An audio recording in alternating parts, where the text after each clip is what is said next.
नमस्कार दोस्तों, स्वागत है आपका ज्ञानवर्धक कहानी YouTube चैनल पर। दोस्तों, आखिर कुंभ के मेले में एक मुस्लिम महिला के साथ 4 साधुओं ने क्या किया, आइए जानते हैं इस वीडियो में। लेकिन उससे पहले मैं आपसे निवेदन करना चाहूंगा कि अगर इस वीडियो को अभी तक एक लाइक नहीं किया तो वीडियो के लिए एक लाइक तो बनता है, और चैनल को सब्सक्राइब नहीं किया तो चैनल को जरूर सब्सक्राइब कर ले, क्योंकि दोस्तों आप लोगों का एक सब्सक्राइब हमारे लिए काफी मायने रखता है और आप लोगों के एक सब्सक्राइब करने से हमारा परिवार बढ़ता है। तो दोस्तों चैनल को सब्सक्राइब जरूर करें। अब आइए जानते हैं। महाकुंभ के मेले में 4 साधुओं ने एक बेचारी मुस्लिम महिला के साथ क्या किया। तो दोस्तों, कुंभ के मेले में एक बुरखे वाली महिला एक दुकान चला रही थी। तभी अचानक से उसकी दुकान पर 4 साधु आते हैं और उससे कुछ पैसे दान में देने के लिए आग्रह करने लगते हैं। इसके बाद वह महिला अपने पास से कुछ पैसे निकालती है जो तकरीबन 7 से 8 हजार होंगे, और उनमें से एक 50 का नोट निकालकर उनको देने लगती है। इसके बाद वह साधु और पैसे उसे देने के लिए आग्रह करते हैं, लेकिन वह महिला कहती है कि नहीं बाबा, ये पैसे मैंने किसी और काम के लिए रख रखे हैं, तो इनको मैं आपको नहीं दे सकती। इसके बाद उन साधुओं में से एक साधु उसके हाथों को पकड़ लेता है और दूसरा साधु उसके मुंह को बंद कर लेता है, और जो और साधु थे वह उसके हाथों में से उन पैसों को छीनकर वहां से जाने लगते हैं। लेकिन तभी अचानक से कुछ साधु एकत्रित होते हैं और उन 4 साधुओं को पकड़ लेते हैं। कौन थे वे साधु और किस वजह से यह महिला यहाँ पर बुरखे में दुकान लगा रही थी? पूरी कहानी की सच्चाई जानने के लिए वीडियो को अंत तक जरूर देखें। बिहार के अंदर 2 पति पत्नी रहा करते हैं। पति का नाम सतवीर है और पत्नी का नाम उर्मिला है। पति पत्नी दोनों एक छोटा सा होटल चलाया करते हैं, जहां पर कुछ लोग खाना खाया करते हैं और उसी से उनके घर की रोजी रोटी चला करती है। तभी अचानक से जैसे ही कुंभ के मेले का टाइम आता है तो उसकी जो पत्नी उर्मिला होती है वह सतवीर से कहने लगती है कि क्यों ना इस बार हम लोग भी कुंभ का मेला देखने के लिए जाएं। अब इस बात को सुनकर जो सतवीर होता है पहले तो उसे मना करने लगता है, कहता है कि नहीं, कहां जाएंगे, काफी दूर पड़ता है, यहां से तो काफी ज्यादा दूर पड़ेगा। लेकिन पत्नी जिद करने लगती है और पत्नी की जिद को पति मान जाता है। उसके बाद दोनों पति पत्नी फैसला करते हैं कि इस बार वह कुंभ के मेले में जाकर अपना छोटा सा होटल खोलेंगे, जिस होटल से उनको कमाई भी हो जाएगी, और जैसे ही मेला चलेगा तो उस टाइम पर वो मेले के अंदर घूम भी लेंगे। यह बातें दोनों पति पत्नी के बीच में तय हो जाती हैं, और बातें तय होने के बाद पति पत्नी इसकी तैयारी करने लगते हैं। उसके बाद वो वहां से कुछ जरूरी सामान लेते हैं और सारे सामान को लेकर सीधा कुंभ के मेले में पहुंच जाते हैं, जहां पर कुंभ के मेले का आयोजन हुआ था। वहां पर जाने के बाद वो फॉर्मेलिटी पूरी करते हैं, और फॉर्मेलिटी पूरी करने के बाद कुंभ के मेले के अंदर एक छोटा सा भोजनालय अपना तैयार कर लेते हैं, जिसके अंदर रहकर वह कुंभ के मेले में पैसा कमाना चाहते थे और साथ में कुंभ के मेले में घूमना भी चाहते थे। वहां पर आकर जो उसकी पत्नी उर्मिला होती है वो बड़ी खुश होती है और सोचती है कि चलो इस बार तो मैं कुंभ का मेला देख ही लूंगी, ना जाने जिंदगी में कभी मौका मिलता है या नहीं मिलता। यही सोचकर पत्नी काफी ज्यादा उत्सुक थी मेले को देखने के लिए। तो वह मेले की तैयारी होते हुए इधर उधर देख रही है कि कोई क्या कर रहा है, कोई क्या कर रहा है। इधर जो उसका पति सतवीर है वह भोजनालय पर है और वहां पर काम धंधा देख रहा है। लेकिन तभी अचानक से उसके पास 4 साधु आते हैं और आने के बाद उसे कुछ पैसे दान करने के लिए कहने लगते हैं। अब सतवीर, जो कि पूजा पाठ वाला आदमी था, तो वह अपने पास से 10 निकालता है और 10 निकालकर उन साधुओं को दे देता है। कहता है कि ये लो महाराज, मेरे पास इतनी ही है। लेकिन वह साधु कहने लगते कि बच्चा, तू तो बहुत कम दान कर रहा है, ऐसा कैसे चलेगा? अगर तुम्हारी तरह ही सब लोग हमें ट्याइस देने लगे तो हमारा तो गुजारा ही नहीं होगा, तो आपको और भी पैसे दान करने चाहिए। इसके बाद जो सतवीर होता है थोड़ी देर तक सोच विचार करता है और सोच विचार करने के बाद अपने पास से 50 निकालता है। उन पैसों में से जो पैसे उसने आज का सामान खरीदने के लिए रख रखे थे वो लगभग 10 से थे, और वही उनकी जमा पूंजी थी यहाँ के लिए, क्योंकि जितना भी पैसा और उनके पास था वह सारा पैसा इंतजाम करने में खर्च हो गया था। केवल यही पैसे बचे थे जिनसे रोज सामान लाया करेंगे और सामान वह बेचकर और पैसे कमाया करेंगे। अब जैसे ही साधु उस पैसों की गड्डी को देखते हैं तो एकदम से हरकत में आते हैं और एक साधु उनमें से सतवीर के हाथ पकड़ लेता है और दूसरा साधु उसके मुंह को बंद कर देता है।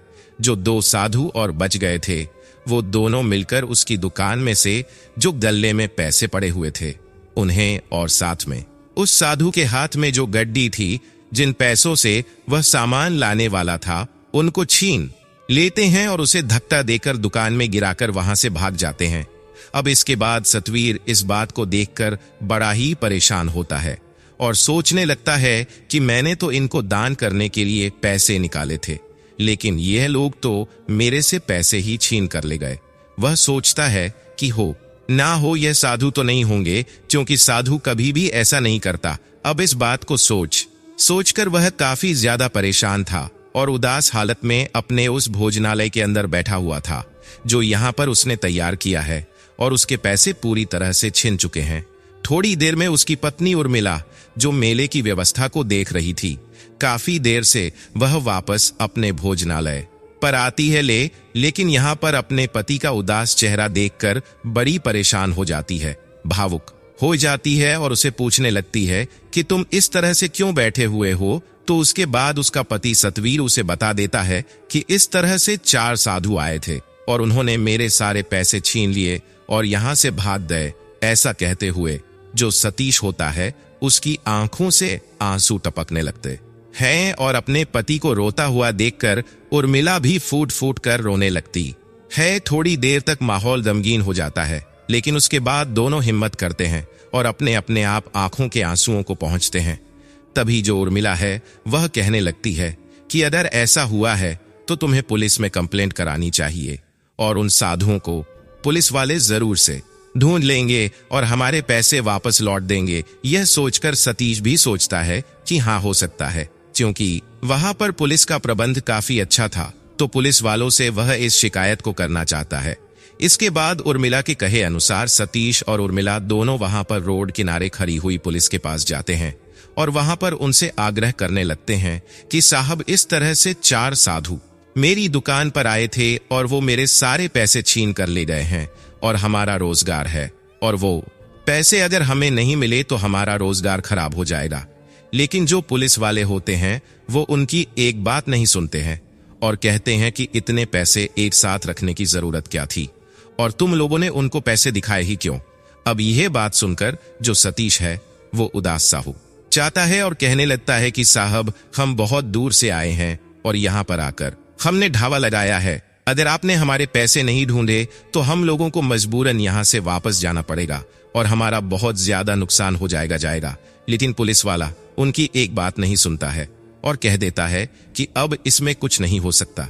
यहाँ पर करोड़ों की संख्या में साधु आए हैं और इनमें से मैं कहां से ढूंढूं उन साधुओं को जो तुम्हारे पैसे छीन कर ले गए। ऐसा कहते हुए उनसे मना कर देता है और जो सतीश और रमला होते हैं वहां से वापस जाने लगते हैं।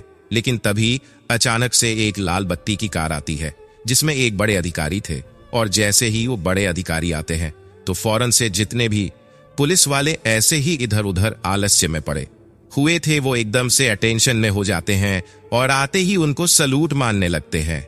अब जब सतीश और उर्मिला देखते हैं कि यह तो कोई बड़े अधिकारी हैं, तो वह सोचते हैं कि क्यों ना अपनी फरियाद इनके पास ले जाई जाए, हो सकता है ये हमारे पैसों को लौटवा दें।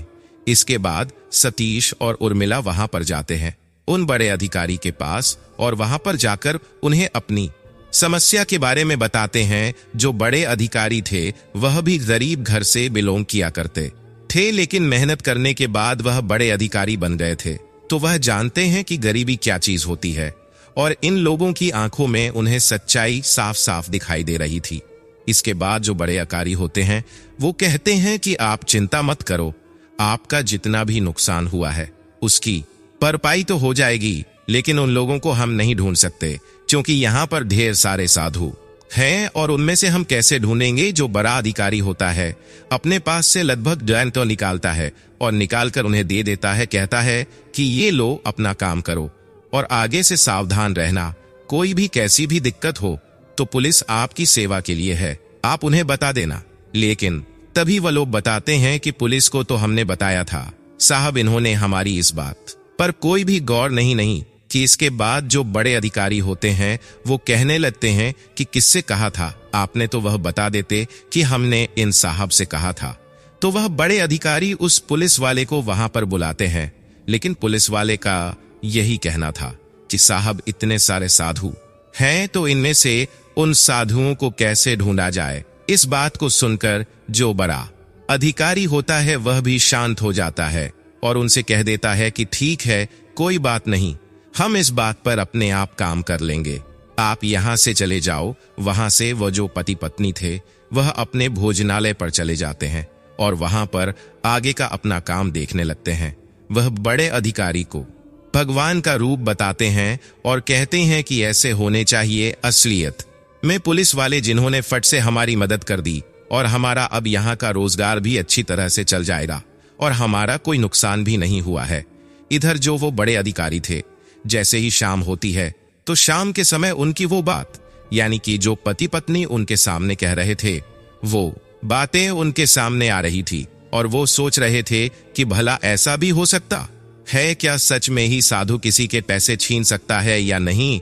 इस बात की जड़ से तहकीकात करनी होगी और जड़ से तहकीकात करने का वो फैसला कर लेते हैं। यही सोचकर जो बड़े अधिकारी होते हैं रात में ही एक महिला पुलिस वाली से बात करते हैं और उससे कहते हैं कि कल मुझे कुछ काम है और उसके लिए तुम सुबह सुबह मेरे पास जल्दी आ जाना। महिला पुलिस वाली उनका आदेश मानती है और आदेश मानने के बाद दूसरे दिन सुबह सुबह उनके पास पहुंच जाती है।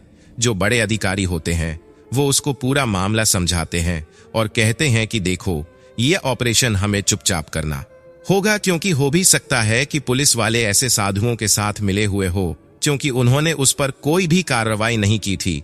तो जो महिला पुलिस वाली होती है वह बड़े अधिकारी का कहा मानती है और पूछती है कि साहब कैसे कैसे करना है। तो जो बड़ा अधिकारी होता है वह कहता है कि इसके लिए पहले थोड़ी सी तहकीकात करनी है और तहकीकात करने के लिए वह उसी गरीब व्यक्ति के भोजनालय पर चला जाता है जिसके साथ ये लूटपाट हुई थी। वहां पर जाने के बाद वह भोजनालय को अच्छी तरह से देखता है और उस बारे में उससे पूछता है कि उस टाइम पर क्या क्या था और किस वजह से वो लोग तुमसे ऐसे ऐसे पैसे छीन कर ले गए। वह पूरी घटना का बरा देता है और वह भोजनालय जो था वो थोड़ा सा हटके था, यानी कि वहां पर ज्यादा भीड़ भाड़ नहीं थी। इसके बाद जो बड़े अधिकारी होते हैं उनकी समझ में आ जाता है कि यह लोग अपना शिकार उस दुकान को बनाते हैं जिस दुकान के पास पास ज्यादा भीड़ ना हो और उस दुकान पर एक ही व्यक्ति हो। इसके बाद एसपी साहब वहां पर एक ऐसी दुकान देखने लगते हैं जो दुकान एकांत में हो और वहां पर ज्यादा भीड़ भाड़ ना हो। तो उन्हें एक दुकान एकांत में मिल जाती है जो कि एक मुस्लिम व्यक्ति की थी। मुस्लिम व्यक्ति वहां पर कुछ कॉस्मेटिक का सामान बेच रहा था और इस दुकान को जब बड़े अधिकारी देखते हैं तो वह एकदम से इन्हें परफेक्ट लगती है। अब इसके बाद यह दुकान मुस्लिम की थी और वह सोचने लगते हैं कि हो सकता है वो लोग इसकी रेखी पहले ही कर चुके हो, लेकिन उन लोगों ने अभी तक इसे अपना शिकार नहीं बनाया हो। यही सोचकर जो बड़े अधिकारी हैं वो वहां पर अपना जाल बिछाना चाहते हैं और जाकर उस मुस्लिम व्यक्ति से बात करते हैं। वह कहते हैं कि देखो, आपकी दुकान कुछ देर के लिए हमें चाहिए और यहाँ पर हमारी एक महिला सिपाही रहेगी जो आपकी तरह ही यहाँ पर रहकर सामान बेचेगी। दुकान वाला भी मान जाता है क्योंकि यहाँ पर बहुत बड़े अधिकारी थे और उसकी बातों को मानकर उन्हें दुकान देने के लिए तैयार हो जाता है। अब मुस्लिम व्यक्ति की दुकान होने की वजह से जो बड़े अधिकारी होते हैं वह महिला पुलिस वाली को बुर्का पहना देते हैं और कहते हैं कि अगर कोई पूछे कि तुम यहाँ पर काम क्यों कर रही हो तो कह देना कि पिताजी की तबीयत खराब है और इसी वजह से मैं यहाँ पर काम कर रही हूँ। महिला सिपाही ने बुर्का पहन लिया था और बुर्का पहनने के बाद वह उस दुकान पर काम करने लगती है। दूसरी ओर जो बड़े अधिकारी थे उन्होंने अपने 10 कमांडोज को साधु के भेष में तैयार कर दिया था और कहा था कि तुम्हें दूर से इस दुकान पर नजर रखनी है ताकि तुम लोग इस दुकान को तो देख सको लेकिन तुम किसी और की गांव में ना आ सको कि तुम लोग इस दुकान पर निगाह रख रहे हो। ऐसा ही वो करते हैं और पूरी तरह से जाल को बिछा दिया जाता है। लगभग 1 से 2 दिन ऐसा ही करने के बाद वहां पर कुछ भी हासिल नहीं होता। है। लेकिन तीसरे दिन अचानक से 4 साधु इसी तरह से उस दुकान पर आते हैं और वहां पर उसे दान धर्म करने के लिए कहने लगते हैं। तो जो महिला पुलिस वाली होती है वो इसी तरह से, जिस तरह से उसने बताया था कि मैंने गड्डी निकाली थी, वो डायरेक्ट अपनी गड्डी निकालती है और गड्डी में से एक 50 का नोट निकालकर साधु महात्माओं को देने लगती है। अब जब साधु देखते हैं कि इसके हाथ में गड्डी है तो एकदम से वह अपने काम को करने में लग जाते हैं। उस महिला पुलिस वाली के उन्होंने हाथ पीछे की तरफ पकड़े और हाथ पकड़ने के बाद एक ने उसका मुंह दबा लिया और मुंह दबाने के बाद वो सारे पैसे छीनकर वहां से भागने लगे। लेकिन जैसे ही प्रोसीजर होता है तो जो कमांडो साधु के भेष में थे वो चारों तरफ से आकर उसको घेर लेते हैं और बड़े अधिकारी जी को इसकी इतल कर दी जाती है। थोड़ी देर में बड़े अधिकारी भी वहां पर आ जाते हैं और जैसे ही महिला पुलिस वाली अपने बुरखे को उतारती है तो देखते ही ये साधु पूरी तरह से हैरान हो जाते हैं। इसके बाद जो बड़े पुलिस के अधिकारी होते हैं वो वहां पर उन लोगों से पूछताछ करते हैं और पूछताछ के दौरान वो लोग बताते हैं कि हम साधु नहीं हैं, हम लोग तो साधु का भेष बनाकर यहाँ पर छोटी मोटी चोरियां लूटपाट किया करते हैं ताकि हमारा गुजारा अच्छी तरह से हो जाए। और हमारा एक ग्रोह है। तो पूछने लगता है कि कितने लोगों का ग्रोह है, तो वो बताता है कि हम 30 से 35 लोग हैं और हम इसी तरह से 4-4, 5-5 की टोली बनाकर इधर उधर घूमा करते हैं और घूमने के बाद पैसे कमाया करते हैं। अब जो बड़े अधिकारी होते हैं वो उनको तो पकड़ने के लिए कह देते हैं, लेकिन अपनी पुलिस का रवैया भी देखना चाहते हैं कि पुलिस के सामने अगर कोई ऐसा केस आता है तो वह किस तरह से बिहेव करते हैं। इसके बाद वह पुलिस वाली से कहते हैं कि तुम अच्छी तरह से अपने बुरखे को दोबारा से तैयार करो और तैयार करने के बाद पुलिस वालों के पास जाना और उनसे कहना कि इस तरह से मेरे साथ हो गया है और वो तुम्हारे साथ क्या बिहेव करते हैं। यही सोचकर वह उस बुरखे वाली महिला को पुलिस वालों के पास भेज देते हैं और जैसे ही महिला जाकर वहां से अपने लिए नायक की गुहार लगाती है तो पुलिस वाले उसे धमकाकर वापस भेज देते हैं और कहते हैं कि यहाँ पर करोड़ों की भीड़ में साधु हैं तो हम लोग इसमें क्या कर सकते हैं, तुम यहाँ से चली जाओ। इसके बाद वह कहने लगती है कि साहब मेरे पिताजी बीमार हैं और इसी वजह से मैं दुकान पर काम कर रही हूँ, लेकिन अगर आप लोग मेरी मदद नहीं करोगे तो फिर मैं कहाँ जाऊंगी, मेरे साथ बहुत ही गलत हो गया है। लेकिन पुलिस वाले उसकी एक नहीं सुनते हैं और उसे धमका कर वहां से भेजने लगते हैं। इसके बाद जो महिला पुलिस कर्मी होती है वह अपने बुरखे को उतारती है और वहां पर बड़े अधिकारी साहब भी आ जाते हैं। वह पुलिस वालों को हिदायत देते हैं और कहते हैं कि तुम लोगों का यह रवैया बिल्कुल भी ठीक नहीं है। यहाँ पर लोग काफी दूर दूर से अगर कोई रोजगार के लिए आता है तो कोई दर्शन करने के लिए आता है, तो तुम लोगों को यहाँ पर इसलिए किया गया है ताकि तुम लोगों की मदद कर सको और ऐसा कुछ ना होने दे सको। पुलिस वाले बड़े अधिकारी से माफी मांगते हैं और कहते हैं कि साहब आगे से ऐसा नहीं होगा और हम लोग सच में ही सभी लोगों की मदद किया करेंगे। और जब यह बात सभी पुलिस डिपार्टमेंट में पहुंचती है कि बड़े अधिकारी साहब इस तरह से ऑपरेशन कर रहे हैं और लोगों को पकड़ रहे हैं और पुलिस में फटकार भी लगाई जा रही है, तो पुलिस वाले अब अच्छी तरह से सभी की देखभाल करने का फैसला करते हैं और कोई भी जरा सी बात किया करता तो वहां पर उसके साथ जाकर उसकी समस्या का निवारण करने की कोशिश करते हैं। इधर जो वह बड़े अधिकारी होते हैं उन 4 लुटेरों की मदद से उन सभी लुटेरों को पकड़ लेते हैं जो लुटेरे वहां पर काम कर रहे थे और इसी तरह से इस मेले के अंदर हो रही लूटपाट को कम करने का फैसला करते हैं। इधर यह खबर जैसे सतवीर उसकी पत्नी के पास पहुंचती है कि इस तरह से पुलिस वालों ने उनको पकड़ लिया है और पकड़ने के बाद उनके ग्रह को भी पकड़ लिया है, तो उन लोगों को इस बात की बड़ी शांति होती है और वो लोग सोचने लगते हैं कि पुलिस में सभी लोग एक सार नहीं हुआ करते, कुछ ऐसे अधिकारी भी होते हैं जो हमारे लिए बहुत कुछ करते हैं। तो दोस्तों ये थी आज की कहानी। आप लोगों को जैसी भी लगी हो कमेंट सेक्शन में बता देना। वीडियो अगर अच्छी लगी तो वीडियो को लाइक और चैनल को सब्सक्राइब जरूर करें ताकि हमें थोड़ा सा हौसला मिले आप लोगों के लिए ऐसे ही अच्छे वीडियो बनाने के लिए। इन कहानियों को सुनाने का उद्देश्य किसी को परेशान करना बिल्कुल भी नहीं है। यह कहानी आपको इसलिए सुनाई जाती है ताकि आप लोग इन कहानियों में से कुछ ना कुछ सीख सको। तो दोस्तों, यह वीडियो आप लोगों को कैसी लगी हमें कमेंट बॉक्स में जरूर बताएं। और अभी तक भी आपने हमारे चैनल को सब्सक्राइब नहीं किया तो चैनल को जरूर सब्सक्राइब कर ले। और फिर मिलते हैं ऐसी ही अद्भुत और रोचक कहानी के साथ, इंटरेस्टिंग वीडियो के साथ। तब तक के लिए आप सभी दोस्तों का बहुत बहुत धन्यवाद।